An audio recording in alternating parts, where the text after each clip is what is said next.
kanker. Tapi kenapa? Makin lama makin banyak orang kena kanker.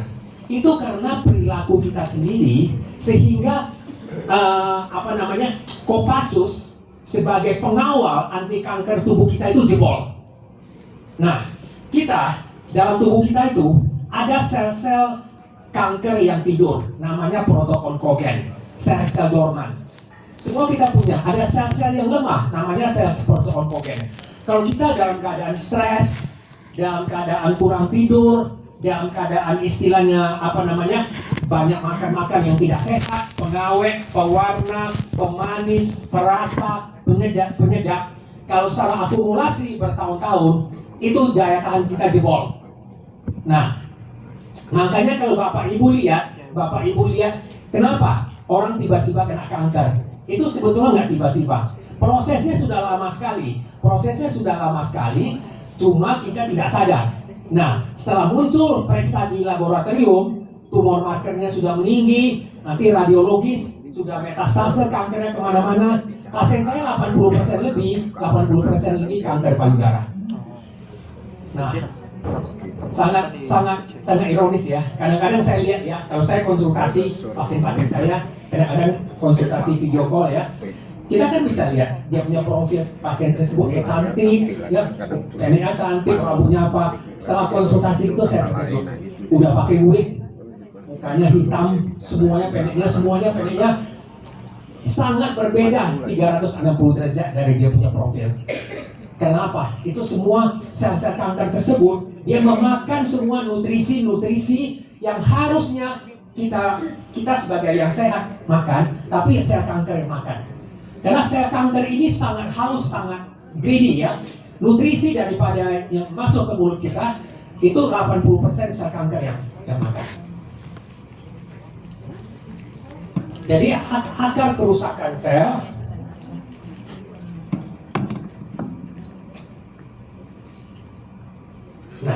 akar kerusakan penyakit yang ada di tubuh kita itu sebenarnya sel.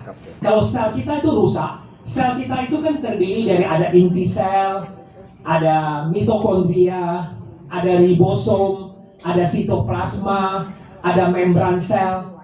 Nah, jadi sel kita itu seperti apa? Sel kita itu seperti kota Medan, kota Surabaya, kota Jakarta. Jadi sel kita itu ya dalam bahasa Hokiannya sipau ya. Nah, jadi sel itu dia seperti kota. Dia ada sistem semua, ada pertahanannya, ada tentaranya, ada sistem pembuangannya yang disebut lisosom. Nah, jadi sel kita itu ada yang disebut dengan generator sel, mitokondria. Pernah dengar? Ya.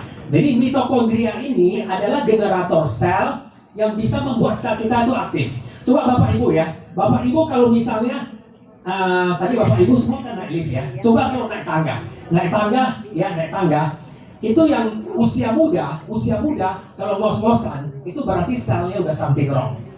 Nah, Bapak Ibu lihat ya, ada dua usia kronologis, usia kalender, sama usia biologis. Coba Bapak Ibu lihat di kaca. Kalau Bapak Ibu lihat usia kronologisnya, usia kalender yang misalnya 50 tahun, tapi muka wajah Bapak Ibu terlihat seperti umur 70 tahun, itu berarti selnya rusak. Coba Bapak Ibu lihat di kaca ini, Nah, ya, bukan saya takut-takutin, ini kenyataan, ya. Nah, jadi ada orang yang terlihat muda. Jadi usia kronologisnya misalnya 70 ada ya, tapi usia biologisnya 50 ada kan? Nah, ya, nampak jauh lebih muda. Nah, itu kenapa? Karena memang usia biologisnya itu jauh lebih muda dari usia kalendernya. Nah, Bapak Ibu mau usia biologis lebih muda atau lebih tua? Lebih muda atau lebih tua? Nah, lebih muda. Tepuk tangan untuk Bapak Ibu semua. Nah, jadi ya, ini akan kerusakan sel bermacam-macam ya. Misalnya sinar ultraviolet ya. Jangan pikir ya, ada pasien saya bilang, "Dok, vitamin D kan bagus ya anti kanker ya. Dia berjemur dari pagi sampai sore ya gosong." Nah, itulah kita tidak boleh salah kaprah. Yang bagus tuh kita pun ada aturannya. Kalau berjemur itu ultraviolet B yang kita mau, bukan ultraviolet A. Jadi ultraviolet B itu mulai jam 10, bukan jam 8 pagi, jam 10. Nah, kalau mau lebih tepat lagi, pakai apa? Pakai aplikasi. Nah, terus stres. Saya mau tahu, siapa yang Bapak Ibu di sini yang berani jamin Bapak Ibu tidak stres? Semua kita ada stres, betul? Nah, stres minimal, stres maksimal, tapi kadang-kadang apa? Kadang-kadang yang ironis, kita tidak sadar bahwa kita stres. Nah, itu yang sedihnya. Ya, kita tidak sadar loh. Ya, stres bisa dari bermacam-macam. Stres dari pasangan, stres dari suami, stres dari istri, betul nggak? Stres dari mertua, ya, stres dari keponakan, stres dari pembantu, betul nggak? Nah, tidak ada satu orang pun di dunia ini yang bisa 100% stress free. Jadi kita harus memanage stres kita, ya, memanage stres kita sehingga kita tidak ada stres. Nah, seperti saya berdiri di panggung ini, stres nggak? Enggak. Sekarang saya takut kanker, makanya saya nggak stres. Jadi makanya saya menganggap semua teman-teman ini adalah kekasih saya. Jadi saya nggak stres. Nah, saya menganggap semua teman, semua saudara saya. Jadi saya nggak stres. Oke? Kemudian rokok, ya. Siapa di antara Bapak Ibu, bukan Ibu lah, Bapak di sini yang ada merokok? Oh, pas ini. Yang lain nggak merokok ya, Bapak. Oh, usul ya. Nah, jadi ya kalau bisa coba, kalau tidak bisa langsung stop, coba dikurangi. Karena dalam satu batang rokok itu mengandung 3000 macam karsinogen, termasuk kadmium, logam berat, semua nikotin yang menyebabkan kanker, ya, dan merusak sel kita sehingga umur biologis kita jauh lebih tua dari umur kalender, ya. Nah, kemudian apa lagi? Tidur tidak teratur. Nah, siapa Bapak Ibu sini yang suka main games, suka nonton film Korea? Jujur aja. Nah, coba. Nah, ini banyak nih. Nah, itu semua ya. Nah, saya memang tidak suka nonton film-film gitu ya. Cuma saya suka nonton tenis, badminton. Nah, dari YouTube ya. Nah, kadang-kadang bisa lewat sampai jam 12 malam. Saya sadar bahwa itu tidak bagus. Cuma saya sering kecolongan. Nah, itulah kelemahan saya, ya. Nah, oke. Kemudian tidur tidak teratur, polusi kendaraan. Kita hidup di kota besar, tidak bisa terhindar dari segala asap kendaraan, asap pabrik, limbah semua. HP komputer, HP yang kita pegang semua ini mengeluarkan radiasi, betul nggak? Radiasi yang merusak sel-sel kita. Siapa di sini? Rata-rata orang sekarang punya 2 HP, betul nggak? Nah, itu semua radiasi loh. Makanya saya kalau di rumah, itu kalau malam-malam jam 10 malam saya punya wifi di off. Nah, itu, ya, oke. Make up. Nah, sampo, sabun, odol gigi, itu semua mengandung metylparaben, phtalat, SLS, triklosan. Semuanya itu bersifat hormon disruptor, bersifat bisa menyebabkan kanker. Makanya saya sebagai ahli kanker, semua pasien-pasien kanker saya semua saya rubah. Odolnya saya rubah, samponya saya rubah, sabunnya semua saya rubah. Yang non paraben, non phtalat, non SLS, semuanya anti kanker. Jadi solusi, ya, nih. Nah, kita di sini, kita hidup di ruangan AC ini, itu semuanya membentuk radikal bebas. Radikal bebas ini sangat-sangat merusak pada sel kita. Nah, jadi kita harus mengoptimalkan pertahanan tubuh kita. Jadi sel itu harus kita sehat. Salah satu terapi sel adalah itu ya, dengan menggunakan B90. Nah, di sini Albert Einstein, seorang Hippocrates, bapak kedokteran modern, 2000 tahun lalu sudah mengatakan, jika ada suatu cara untuk memanaskan tulang, maka semua penyakit dapat diobati. Nah, ini Albert Einstein juga mengatakan, pengobatan di masa depan merupakan obat dari frekuensi. Frekuensi apa? Frekuensi BMF, frekuensi terahertz. Nah, ini alat terapi kita. Saya mau tanya, siapa di sini yang sudah memakai alat P90? Hampir semua ya, ada yang belum ya? Nah, ini alat P90, dia mengkombinasikan antara gelombang PMF dengan gelombang terahertz, ya. Jadi gelombang PMF ini dia bisa meregenerasi sel-sel kita, sel-sel tubuh kita, juga melancarkan peredaran darah dan juga menambah oksigenasi jaringan dan juga mendetoks, membuang racun-racun dari sel-sel tubuh kita. Nah, kalau gelombang terahertznya dia bisa masuk lebih dalam lagi. Dia bisa lebih masuk lebih dalam lagi ke lapisan dermis. Kulit kita kan dibagi epidermis, dermis, subdermis. Jadi dia bisa masuk sampai ke dermis, dan gelombang terahertz ini bisa melancarkan mikrosirkulasi. Bapak Ibu tahu nggak apa itu mikrosirkulasi? Kalau orang diabetes itu ada yang disebut dengan diabetik neuropati. Tahu nggak? Kakinya kebas, mati rasa, ya, kakinya kebas, terus tangannya kebas. Nah, itu yang disebut dengan pada penderita diabetes, diabetik neuropati. Nah, jadi gelombang terahertz ini bisa melancarkan mikrosirkulasi. Jadi pembuluh darah kapiler di ujung-ujung kaki, di ujung-ujung tangan, itu bisa lancar. Nah, kemudian gelombang terahertz ini dia bisa menembus sampai kelenjar getah bening. Bapak Ibu tahu apa kelenjar getah bening? Ada yang bisa jawab? Kelenjar getah bening apa? Nah, kelenjar getah bening itu yang banyak terdapat pada ketiak kita, pada selangkangan, ya, dan pada leher. Coba Bapak Ibu kalau demam, itu terasa nggak ada kayak bengkak di leher?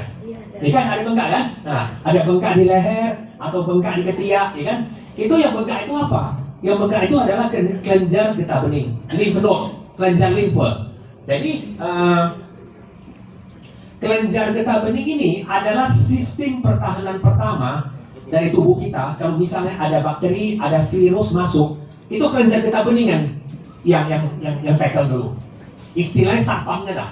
Jadi kalau kelenjar getah bening itu bengkak, nah kita harus, itu alarm dari tubuh. Ada vayen, ada infeksi. Nah, itu kita mesti tahu, jangan bengkak, nggak apa-apa, diurut-urut pakai tukang pijit. Nah, jangan, nggak boleh. Semua kita di tubuh kita tuh ada alarm. Kalau kita demam, itu juga suatu alarm dari tubuh bahwa ada infeksi atau ada apa? Dehidrasi, kekurangan air, kekurangan cairan. Nah di sini kembali ke PP90. Jadi dia mempunyai dua gelombang itu yang sangat lengkap untuk kesehatan daripada sel kita. Nah, itu gelombang daripada PMF, dia berkisar antara 0 sampai 30 mHz, ya. Jadi 0 sampai 30 Hz itu ada 2 Hz, ada 7 Hz, 10 Hz, ada untuk nerve healing, untuk nerve repair. Makanya alat ini kadang-kadang kalau kita pakai untuk pasien-pasien yang mengalami gangguan saraf seperti stroke, kenapa dia bisa bekerja? Karena dia mempunyai range frekuensi untuk sebagai nerve healing, ya. Nah, astronot kalau dari bulan, dia memasuki masa recovery 3 bulan. Masa recovery 3 bulan ini apa maksudnya? Yang akan meningkatkan fisiologis kru kembali sebelum penerbangan. Misalnya sistem jantung, sistem kardiovaskuler, fungsi organ, digestive system, pencernaan. Karena kalau di bulan itu kan gravitasi apa? 0 kan? Nah, gravitasi 0, kita lihat itu astronot kan melayang-melayang kan, gravitasinya 0. Jadi dia kembali ke bumi, dia harus adaptasi dulu dengan gelombang PMF ini. Nah, ini manfaat daripada PMF, ya, yaitu melancarkan meridian. Kita punya 12 macam meridian dan 2 macam meridian khusus, ya.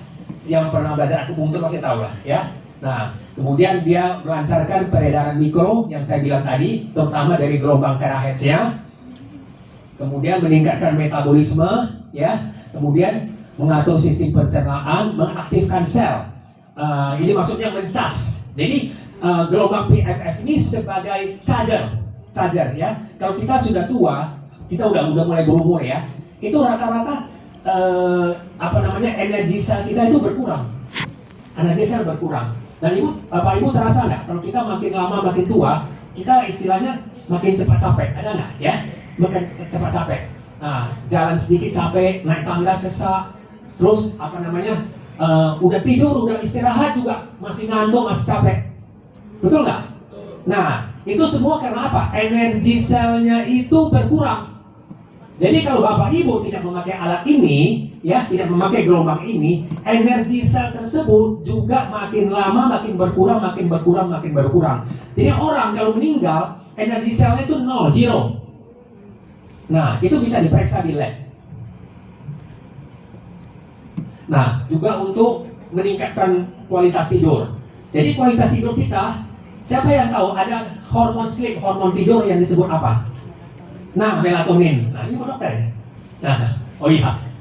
Nah, melatonin. Jadi dengan kita bertambahnya usia, itu hormon melatonin kita makin lama makin berkurang. Nah, jadi dengan alat tersebut, gelombang PMF, dia bisa men-trigger yang menghasilkan hormon melatonin, ada kelenjar, namanya kelenjar pineal, yang sebesar anak jagung. Nah, itu menghasilkan hormon tidur, hormon melatonin, sehingga kita tidurnya lebih nyenyak, bisa memasuki delta sleep atau deep sleep. Nah, itulah yang salah satu membuat saya membeli alat ini, karena saya terlalu banyak pasien kanker. Ya. Wah, itu bos-bos di belakang semua. jadi ya, ini salah satu membuat saya bisa membeli alat ini, karena saya terlalu banyak pasien konsultasi. Kadang-kadang bisa mempengaruhi saya juga. Tiap hari lihat orang kanker kan, malam-malam saya susah tidur. Nah, jadi saya pakai alat ini selama 3 hari. Saya bilang sama istri saya, Hani, terasa nggak bahwa 3 hari ini kita tidur lebih nyenyak? Iya, dia bilang. Nah, terus saya beli alat ini. Jadi bukan istilahnya, ada yang bilang sama saya, oh itu efek psikologis itu. Efek psikologis itu ada teorinya, karena dia men-trigger hormon melatonin itu bisa keluar dari kelenjar pineal, mencegah peradangan itu juga ya, karena banyak sekali salah satu penyebab kanker itu adalah inflamasi peradangan ya. Jadi kalau kita lihat ya, siapa yang di sini pernah nonton film Titanic? Saya pernah tunjuk tangan. Wah, itu semua belakang nonton film Titanic. Juga ya. Nah, itu kita lihat ya, kenapa itu Titanic itu tenggelam? Titanic itu tenggelam kenapa? Ada yang bisa jawab? Ayo. Apa? Tabrak gunung, bukan tabrak lari ya.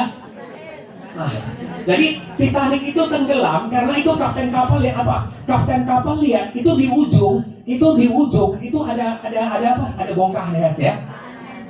Tapi kecil aja ya kan. Dia bilang, oh nggak apa-apa, kapal kita besar dari baja, tabrak aja, pasti bongkahan esnya hancur. Tapi dia tidak tahu apa yang di bawah, yang tidak terlihat di bawah permukaan air itu adalah gunung es, betul nggak? Nah, itulah seperti keadaan manusia. Kita kalau di sini ya, banyak sekali orang ya yang merasa sedikit-sedikit nggak sehat, oh nggak apa-apa minum Bodrex, betul nggak? Kita menganggap enteng kesehatan kita tidak tahu bahwa kesehatannya itu adalah aset, betul nggak? Nah, jadi kadang-kadang orang begitu menganggap seperti ini kapal Titanic, dia lihat itu bongkahan kecil sangat kecil. Jadi kita kalau ada gejala, ya misalnya chronic fatigue, selalu capek, selalu lelah, ya bangun tidur juga capek, habis dikerok, habis dipijit juga capek. Nah itu hati-hati, kita mesti cek lab, mesti konsultasi ke dokter.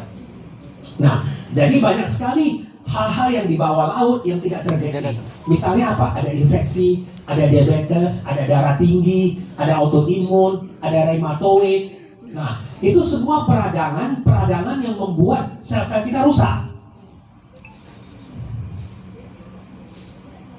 Menstabilkan kadar gula, ya juga regenerasi, pemulihan tulang rawan, dan penurunan berat badan. Nah, ini saya mau bilang ya, kadang-kadang banyak ya antara kita sih ya menganggap bahwa kalau ada perut itu besar kayak bos ya. Sebetulnya enggak loh. Itu kalau perut besar itu namanya visceral. Kok ketawa? Itu visceral obesitas ya. Saya nggak ada kan? Nah. Ada visceral obesitas ya. Itu lemak sentral ya. Lemak sentral itu di situ ditumpuk segala zat kimia loh. Zat kimia, ada pengawet, pewarna, pemanis, perasa, semua ditumpuk. Jadi bukan bos ya. Nah, gaya kayak bos memang. Jadi, nah kalau yang perutnya itu ya bukan saya sindir ya, itu harus hati-hati, mesti dikecilkan ya, karena semua di situ ditumpuk segala macam racun ya. Nah, kita dengan bertambahnya usia itu metabolisme menurun, hormonal juga menurun. Nah itu lemak terkonsentrasi pada perut, pada paha, seluloid semua. Nah itu hati-hati, itu sangat bahaya. Nah kalau lemak sangat tinggi di bagian perut itu hati-hati apa? Fatty liver. Nah mungkin saya nggak bisa bahas terlalu jauh ya, nanti ada habisnya Bapak yang bicara ya. Nah jadi alat B90 ini itu untuk orang dewasa, untuk berat badan berlebihan. Nah ini yang saya bilang tadi ya, sakit sendi, darah tinggi, dan tangan kaki dingin. Nah tangan kaki dingin ini hati-hati ya, kita mesti cek apa? Cek fungsi tiroid. FT3, FT4, TSH mesti dicek. Banyak sekali pasien saya subclinical, fungsi tiroidnya hanya turun dan dia nggak merasa bahwa dia hipotiroid. Nah, jadi alat ini kita harus hati-hati kalau ada yang pasang klep jantung, lagi demam tinggi, habis operasi, pasang pen, anak-anak, ibu hamil, atau yang sedang menstruasi, ya. Ini adalah tes report daripada B90, semuanya sudah lengkap. Nah, air ya, kita punya satu alat namanya hidrogen H+ bar, ya. Siapa tahu berapa kebutuhan cairan kita per hari? 2 liter. Nah, 30 ml per kilogram berat badan. Ini pinter-pinter loh nih semua. Ya, oke ya. Jadi kalau misalnya berat badan ibu, nah itulah kalau berat badan ibu makin besar, misalnya gemuk ya, itu berarti 30, ada orang yang berat 80 kilo, 90 kilo ada kan? 80 kilo kali 30 ml berapa? Nah, 2,4 liter. Itu berarti, tunggu ya, hampir 8 gelas ya, 9 gelas kali ya. Nah, itu. Jadi kita harus menghitung 30 ml per kilogram berat badan dengan asumsi fungsi ginjal normal ya. Urin normal, kreatinin normal, GFR normal. Ya, jadi semua ini, air itu apa? Air itu untuk mencegah kita kekurangan cairan. Dan juga air itu apa? Sebagai transportasi daripada nutrisi. Tanpa air, apa nutrisi yang kita makan semuanya nggak bisa diantar di dalam sel. Tanpa air, kita akan jadi demam. Karena apa? Air itu adalah penstabil daripada temperatur tubuh kita. Nah, ini seorang profesor dari Jepang, ya, dia menelitikan sebuah penelitian bahwa air hidrogen digunakan dalam terapi antioksidan secara selektif untuk radikal bebas. Nah, hidrogen juga secara efektif menetralkan radikal bebas yang merusak sel-sel tubuh kita. Banyak sekali jurnal ya yang melaporkan bahwa hidrogen dapat memperbaiki berbagai penyakit ya. Jadi boleh dibilang dia radikal bebas ini kan adalah segala penyebab daripada kerusakan sel. Jadi air hidrogen ini dia bisa menetralisir radikal bebas yang ditimbulkan. Nah, ini adalah salah satu frekuensi yang dipakai adalah MRET, mengkombinasikan antara terahertz dengan hidrogen ya, sehingga molekul air itu lebih kecil. Molekul air lebih kecil sehingga lebih mudah diserap oleh sel tubuh kita. Nah, siapa di sini yang sudah memakai air hidrogen? Wah, yang bos-bos saya di belakangnya ini belum. Yang habis dibeli ya. Nah, ini ya hidrogen H+ bar ini bagus sekali. Bukan untuk kesehatan, juga untuk kecantikan, untuk kulit kita. Ya, saya rasa ibu-ibu di sini pasti mau cantik kan, betul kan? Nah, siapa yang Siapa yang mau cantik di tangan? Wah, semua mau cantik ya. Jadi dengan kita minum air hidrogen ini, ya, kita bisa mengangkat radikal bebas. Itu kulit-kulit yang ada aging spot, ada yang bintik-bintik itu bisa berkurang. Itu bisa berkurang. Lihat nggak? Ada misalnya orang yang usianya baru sisa gocak lah, baru 40-50 itu udah bintik-bintik hitam mukanya. Ada nggak? Nah, jadi kita kalau mau prospek, mau closing orang, kita penampilan harus dijaga dong. Nah, jadi masa mau closing orang mukanya bintik-bintik, orang nggak percaya, lu makan apa katanya? Nah, betul nggak? Kita harus penampilan bagus, rapi, kulit bersih, baru closingnya bisa meledak. Betul? Nah, ini ya kalau kita bahan perbandingan es bar dengan air hidrogen biasa yang saya terangkan tadi. Nah, jadi kita bisa lihat ya bahwa kenapa dibilang Olive ini bisnis plan pilihan juara, nanti akan diterangkan oleh pembicara berikutnya yang lebih luar biasa dari saya. Dan saya ingin mengakhiri presentasi saya dengan suatu quote ya. Kalau kita tidak mau peduli sama kesehatan kita sekarang ini ya, nanti next time kita akan peduli sama penyakit. Karena kesehatan itu adalah aset utama kita sampai kita tua. Betul? Betul. Oke, Olive. One team, one dream, one word. Yang terakhir kita runtuhkan gedung ini. Olive. One team, one dream, one word. Terima kasih. Saya kembalikan.